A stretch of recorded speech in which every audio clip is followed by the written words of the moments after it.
तव्हांजी समातुनि ताईं radio voice of Sindh London. सॼी दुनिया में मौजूद सिंधी ॻाल्हाईंदड़नि ऐं सम्झंदड़नि खे radio voice of Sindh London तां अब्दुल्ला उस्मान मोराई जो सलाम। ऐं उम्मीद कयां थो त जिथे बि हूंदा मज़े में हूंदा। दोस्तो, आउं अॼु बुज़ुर्ग शहरियुनि जे हक़नि, शिकायतुनि ऐं सिंध में पास थियल बुज़ुर्गनि जी भलाईअ लाइ नए कानून बाबति कुझु वीचार वंडींदुसि। हिन दुनिया में इंसानु कंहिं ख़ासि जॻह तां आयो आहे ऐं कंहिं ख़ासि जॻह ॾांहुं हलियो वेंदो। पोइ हीउ जेको विच वारो वक़्तु आहे उहो रुॻो गुज़ारण लाइ न पर भरपूर तरीक़े सां जीअण लाइ हुअणु घुरिजे। अॼु नंढो सुभाणे वॾो, परीहं पोड़ो ऐं नेठि माण्हू ही दुनिया छॾींदो। फबिया उहे जेके हिन ज़िंदगीअ खे जी विया। उन विच वारे वक़्त में बुज़ुर्ग शहरियुनि लाइ बि कोशिशूं थी रहियूं आहिनि त जीअं उहे बि रुॻो गुज़ारो करण बजाए पंहिंजी बुज़ुर्गीअ वारी उमिरि में बि ज़िंदगीअ मां भरपूर लुत्फ़ अंदोज़ थी सघनि।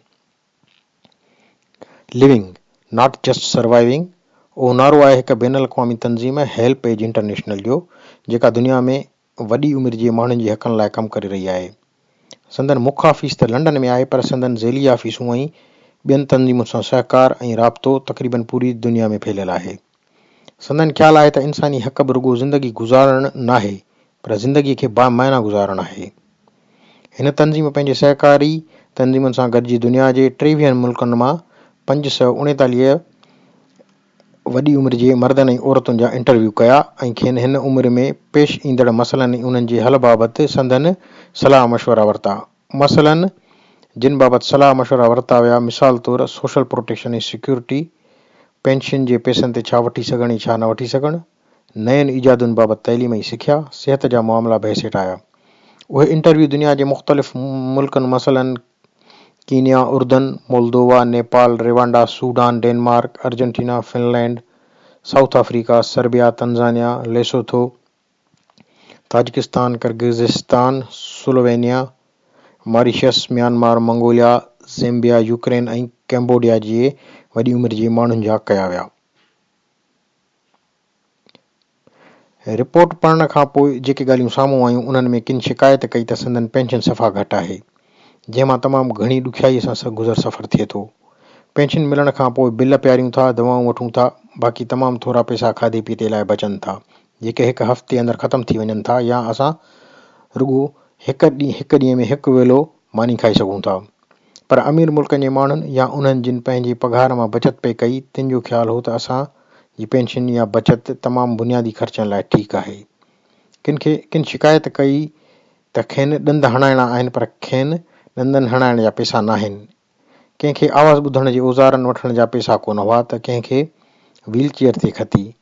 किन चयो त असां पंहिंजा ॿार तमामु बहितरीन नमूने पालिया हुआ, सो हाणे उहे असांजो तमामु घणो ख़्यालु रखनि था, या असां पंहिंजी पेंशन बि उन्हनि खे ॾियूं था त जीअं उहे पाण ई सभु कुझु संभालीनि। किन चयो त जेका किरत या कमु असांखे पहिरियां आयो थिए, उहो हाणे हिन जदीद दुनिया में गैर ज़रूरी थी वियो आहे। किन जो ख़्यालु हो त पहिरियां असांखे जदीद फ़ोन, IT या टेक्नोलॉजीअ जी ख़बर न पई, पर असांखे पंहिंजे औलाद कुझु न कुझु सेखारे छॾी आहे, या असां अञा वधीक सिखणु चाहियूं था। के परेशान हुआ त असांखे ख़बर ई न आहे त मदद लाइ काॾे वञूं। कुझु सफ़ा अणपढ़ियलनि जो अरमान हो त काश असांखे पढ़णु लिखणु अचे, पर असांखे हाणे स्कूल वारा चवनि था त तव्हां लाइ हाणे तमामु ॾुखियो थींदो जो लिखी ऐं पढ़ी सघो। कंहिं हिकु हद जो उहो शौक़ु बि हुयो त मां ॿकरी वठी सघां, पर मूं वटि एतिरा पैसा न आहिनि जो मां का ॿकरी वठी सघां। किन शिकायत कई त असां बिजली, पाणी ऐं मसवाड़ नथा भरे सघूं। किन खे पंहिंजनि पोटनि ऐं ॾोहिटनि जूं ज़िम्मेवारियूं पिणु हुयूं, ऐं उन्हनि शिकायत कई त असां उन्हनि खे स्कूल जी ॻरियुनि फ़ीयुनि जे करे स्कूल नथा मोकिले सघूं। किन जो ख़्यालु हो त असां सुठे मयार जी का बि शइ, यानी कपिड़ा, जूता ऐं दवाऊं नथा ख़रीद करे सघूं, या ज़रूरत पवण ते घर में कंहिं बि रिपेयर जो कमु बि नथा कराए सघूं। घणनि चयो असां मिटनि माइटनि जी शादी मुरादी या किन ॿियनि तक़रीबुनि में बि वञणु छॾे ॾिनो आहे। किन शिकायत कई त असां त का रांदि बि नथा खेॾी सघूं, जो अॼुकल्ह हर शइ महांगी थी वई आहे। किन वरी शिकायत कई त संदन पैसा संदन माइट खयूं था वञनि, या असां खां पुछण खां सवाइ असांजे नाले ते कर्ज़ वठी था छॾनि, या असां खां पैसा फुरिजी था वञनि, वग़ैरह वग़ैरह। हेल्प एज इंटरनेशनल पाकिस्तान में बि वॾे अरसे खां कमु करे रही आहे, ऐं 2010 ईस्वीअ खां एमरजेंसी वारनि मौक़नि, मसइलनि, ॿोॾुनि, ज़िलज़िलनि ऐं वक़्ती तौर ते लॾ पढ़ाइण वारनि मसइलनि खे मुंहुं ॾींदी रही आहे। हिन तंज़ीम 2016 ईस्वी खां 2018 ईस्वी ताईं जर्मनीअ जी फॉरेन मिनिस्ट्री जी मदद सां हिकु प्रोजेक्ट जे ज़रिए ख़ैबर पख्तूनख्वा फाटा ऐं ट्राइबल एरियाज़ में वक़्ती तौर ते बेघर थियल माण्हुनि जी मदद कई। उन प्रोजेक्ट जो मक़सदु उन्हनि बेघर थियल माण्हुनि जी हर सतह जी बहितरी ऐं मदद करणु हो त जीअं हू वापसि पंहिंजनि घरनि ॾांहुं मोटी सघनि।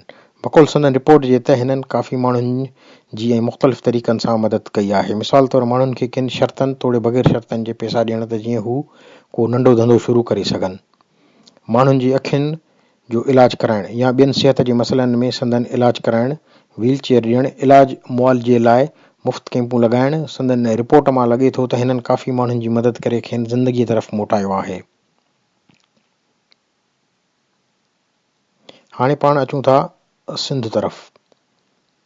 सिंध असेंबलीअ में बि हिकु बिल सिंध जे बुज़ुर्ग शहरियुनि जी भलाईअ जो बिल 2014 ईस्वी में पेश थियो हुयो, जेको 2016 ईस्वी में पास थी एक्ट या कानून जो हिसो थियो। हेल्पेज इंटरनेशनल वारनि जी मदद सां उन सॼे एक्ट खे अवामी भलाई ऐं घर घर पहुचाइण लाइ सिंधीअ में तर्जुमो करायो वियो आहे त जीअं सिंध जो हर बुज़ुर्ग शहरी उन मां भरपूर फ़ाइदो वठी सघे। हूअं त पाण वटि खोड़ कानून आहिनि, पर उन्हनि ते अमल नथो थिए या बुनियादी तरह माण्हुनि खे उन्हनि कानूननि बाबति तमामु घटि ॼाण हुजे थी। उहो हुकूमत जो कमु आहे त जेके कानून उहे पास कनि था त उन बाबति आम माण्हुनि खे तफ़सील सां ॿुधाइनि त जीअं उहे उन्हनि मां कुझु न कुझु फ़ाइदो हासिलु करे सघनि।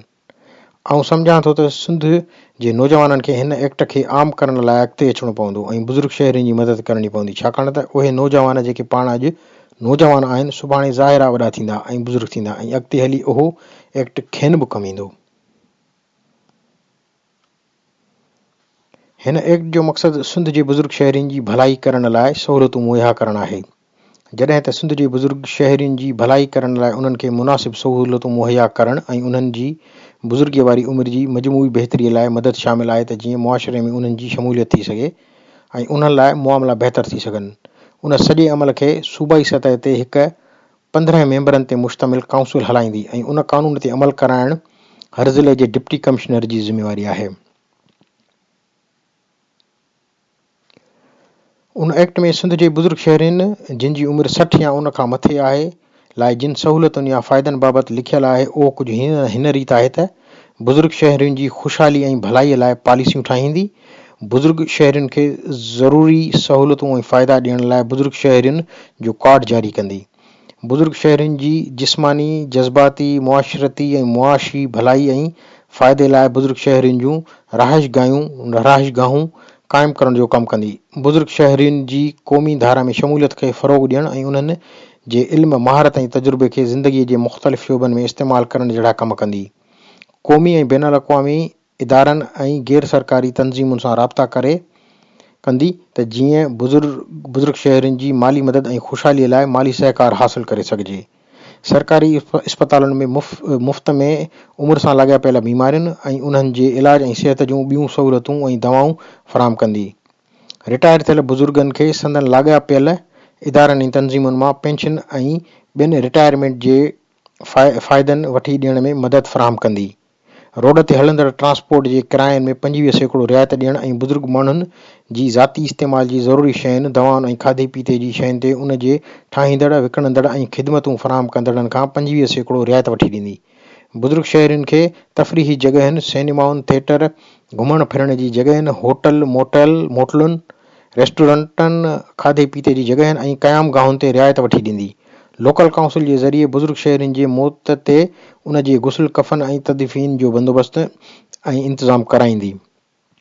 समाजी ऐं मुआशी प्रोग्रामनि में बुज़ुर्ग शहरियुनि लाइ तरबियती फ़ीस में बिल्कुलु छूट वठी ॾींदी।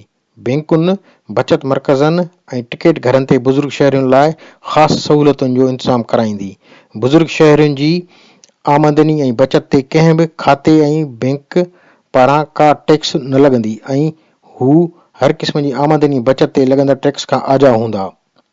बुज़ुर्ग शहरियुनि लाइ रोज़गार जूं सहूलियतूं हासिलु करण वारियूं तरबियतूं करायूं वेंदियूं। बुज़ुर्ग शहरियुनि जी सार संभाल, इलाज ऐं ॿियनि माली ज़रूरतुनि लाइ ज़कात फंड ऐं बैतुल माल फंड में हिसो मुक़ररु करे मदद कई वेंदी। बुज़ुर्ग शहरियुनि जी बीमारी ऐं उन्हनि जे इलाज लाइ दवाउनि जी ख़रीदारीअ ते 25% रिआयत वठी ॾींदी। बुज़ुर्ग शहरनि जा आलमी ॾियारा मल्हाया वेंदा। ॿियो हिन एक्ट में उहो बि वाज़े लिखियलु आहे त जेकॾहिं को बुज़ुर्ग पंहिंजी मिल्कियत तोहफ़े तौरु या कंहिं ॿी शिकिल में कंहिंखे ॾिए थो त उन माण्हू मथां उन बुज़ुर्ग शहरीअ जी बुनियादी ज़रूरतुनि ऐं सहूलियतुनि जी पूराई करण जी ज़िमेवारी लागू थी वेंदी। हिन कानून में वधीक लिखियलु आहे त जेको हिन कानून ते अमल न कंदो ऐं उन जी ख़िलाफ़वर्जी कंदो ऐं सीनियर सिटीज़न्स कार्ड खे न मञींदो ऐं कानून में ॾिनल बुज़ुर्ग शहरियुनि खे सहूलियतुनि ॾियण खां इनकार कंदो त उनखे 1 खां 3 साल सख़्त पोरीअ सां गॾु सज़ा ॾिनी वेंदी ऐं 30,000 ॾंड जो जुर्मानो पिणु लॻायो वेंदो। घर जा भाती या अहिड़ो को शख़्स जंहिंजे ज़िमेवारियुनि में कंहिं बुज़ुर्ग शहरीअ जी सार संभाल ऐं हिफ़ाज़त करणु शामिल आहे ऐं उहो शख़्स या घर जा भाती उनखे अकेलो था छॾीनि या कंहिं अहिड़े हंधि छॾे था अचनि जिते उहो बुज़ुर्ग शहरी अकेलो रहिजी वञे त उन जी सज़ा पिणु हिन कानून में 3 महीना या ॾंड मुक़ररु कई वई आहे। साईं मुंहिंजा मुंहिंजे ख़्याल में ही कानून आहे त तमामु बहितरीनु, पर उन ते रुॻो अमल सही तरीक़े सां थियणु घुरिजे। मिसाल तौरु काउंसिल जेको कार्ड ॾींदी उहो रुॻो मनपसंद माण्हुनि या कंहिं ख़ासि तक जे माण्हुनि खे न मिलणु खपे। हिन कानून जे करे थी सघे थो त के माण्हू उन जो नाजाइज़ फ़ाइदो वठण जी कोशिशि कनि। मिसाल तौरु हर कम में जिते बुज़ुर्गनि खे फ़ाइदो मिलणो हुजे ऐं संदनि घर भाती पाण उहो फ़ाइदो पाण हासिलु करण लाइ उन बुज़ुर्ग जो नालो इस्तेमालु कनि या उनखे अॻियां करे छॾीनि। जीअं सिंध में वाक़ई शागिर्दनि खां ट्रांसपोर्ट में अधु किरायो वरितो वेंदो हुयो, पर जॾहिं शागिर्दनि वारा कार्ड हर माण्हूअ खे मिलण लॻा त उनजो उबतो नतीजो उहो निकितो जो हक़ीक़ी शागिर्दनि खे बि उनजो लाभ मिलणु बंदि थी वियो। प्यारा दोस्तो, उम्मीद कजे थी त अॼोको प्रोग्राम पसंदि आयो हूंदो। मोकिलाणी न आहे, वरी जल्दी अव्हांजी ख़िदमत में हाज़िर थीबो इंशाअल्लाह कंहिं ॿिए नए मौज़ूअ सां गॾु। पंहिंजो तमामु घणो ख़्यालु रखंदा ऐं पंहिंजे आसपास जे इंसाननि ख़ासि करे वॾी उमिरि जे बुज़ुर्गनि जो, जानवरनि ऐं पखियुनि जो तमामु घणो ख़्यालु रखंदा। ॿुधंदा रहो radio voice of Sindh London ऐं उन सां गॾु मूंखे ॾींदा इजाज़त। ख़ुदा हाफ़िज़ ऐं सदाईं गॾु।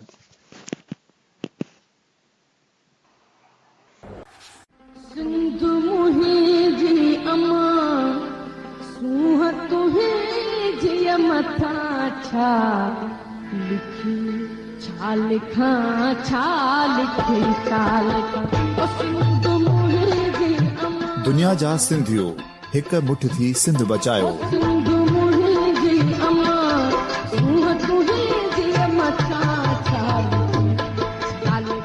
सिंध जो क़ौमी आवाज़ radio voice of Sindh London.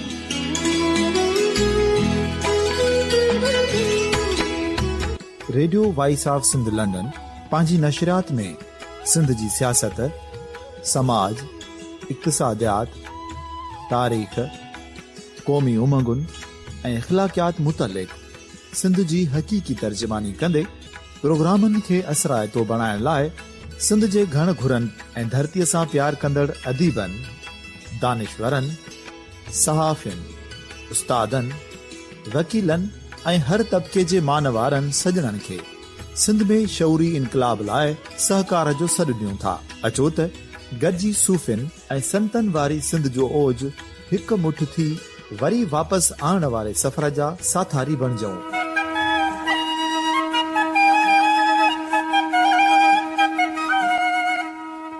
हिकु नए सुबुह जी शुरूआत जो पड़ाॾो घर घर, ॻोठ ॻोठ ऐं शहर शहर ताईं पहुचायो। शाल सिंध आबाद ऐं ख़ुशहाल थिए, सिंधी माण्हू सुखियो ऐं सताबो थिए।